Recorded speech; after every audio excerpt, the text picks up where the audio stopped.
ధాన్యం కొనుగోలుపై తెలంగాణ ప్రభుత్వం ఫోకస్ పెట్టింది. సన్నవడ్లకు క్వింటాకు 500 రూపాయల బోనస్ ఇచ్చేందుకు సిద్ధమవుతోంది ప్రభుత్వం. ఇక ఈ బోనస్ డబ్బులను 48 గంటల్లోనే రైతుల ఖాతాల్లో జమ అవుతుంది. రైతులను మోసం చేసే వారిపై కఠిన చర్యలు తీసుకుంటామని సీఎం రేవంత్ స్పష్టం చేశారు. సన్నాల పేరిట జరిగే గోల్మాల్ను కట్టడి చేయాలని జిల్లా కలెక్టర్లు, ఎస్పీలకు సీఎం రేవంత్ రెడ్డి స్పష్టం చేశారు.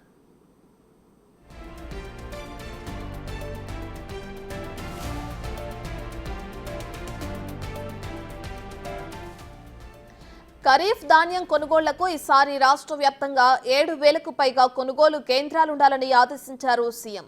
ఇప్పటికే గుర్తించిన కేంద్రాలు కాకుండా అవసరమైన చోట కొత్త కేంద్రాలు ఏర్పాటు చేయాలని తెలిపారు సీఎం రేవంత్ రెడ్డి. గతంలో ఎన్నడూ లేని విధంగా రికార్డు స్థాయిలో 140 లక్షల మెట్రిక్ టన్నుల ధాన్యం దిగుబడి వస్తుందనే అంచనాలు ఉన్నాయని సీఎం రేవంత్ రెడ్డి అన్నారు.